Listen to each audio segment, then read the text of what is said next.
Chhatrapati संभाजीनगरच्या Waluj MIDC परिसरातील हातमोजे बनवणाऱ्या सनशाईन एंटरप्राइज कारखान्याला मध्यरात्री भीषण आग लागली होती। या आगीमध्ये 6 कामगारांचा मृत्यू झाल्याची धक्कादायक घटना घडली आहे।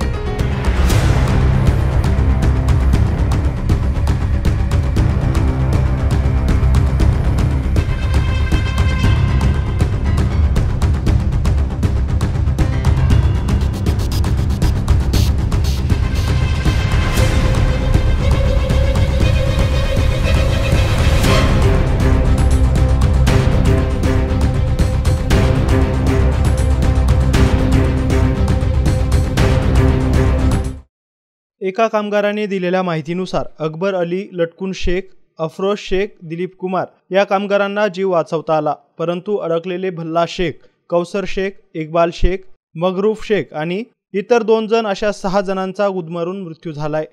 मेरा नाम अली अकबर है। हम लोग सोए हुए थे, काम बंद हो गया था और कंपनी का भाई जो है ना सो आया बाद में कहीं से करीब 12 बजे करीब। वो अंदर घुसा, जाके सोया, फिर थोड़ा देर के बाद एकदम ताव लगने लगा। तो हम कम्बल ओढ़ के सोए हुए थे तो एकदम ताव लगने लगा। बोले क्या हो गया? उठे तो एकदम धंधरा ले रहा आग। उसके बाद हम हल्ला करने लगे, आवाज़ देने लगे, सबको आग लग गया। फिर ऊपर चढ़ गए सीढ़ी पे, फिर छत पे से पेड़ पर से नीचे उतरे हम 4 आदमी। अंदर कितने फंसे? अंदर 5 आदमी फंसे हुए हैं। क्या क्या नाम है उनका? एक का नाम मरगूफ है, एक का नाम भुल्ला है, एक का नाम इकबाल है और एक का नाम चाचा है और यूपी का है, वो है कौसर। 5 आदमी। रात को कंपनी चालू रहती है कि बंद रहती है? बंद रहती है। अभी पहले चालू रहती थी, अभी कारीगर चले गया था गाँव, तो अभी बंद रहता है। क्या कंपनी में बंद था? नीचे का काम रात में होता था पहले, तो अभी कारीगर चले गया, डबल डिप्टी चलता था नीचे का। नहीं, जब आग लग गए तो आदमी कितने थे?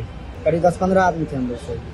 रात्री 2 वाजेच्या सुमारास वाळूज MIDC मध्ये हातमोजे बनवणाऱ्या कारखान्याला मध्यरात्री अचानकपणे आग लागली होती। यावेळी कारखान्यात जवळपास 10 पेक्षा जास्त मजूर झोपलेले होते, परंतु आग लागल्याने त्यातील काही मजुरांना बाहेर निघता आले तर काही मजूर आगीत अडकले होते। या आगीची माहिती अग्निशमन दलाला दिली असता त्यांनी तात्काळ घटनास्थळी धाव घेऊन आग आटोक्यात आणली, परंतु तोपर्यंत आगीमध्ये 6 जणांचा होरपळून मृत्यू झाला होता।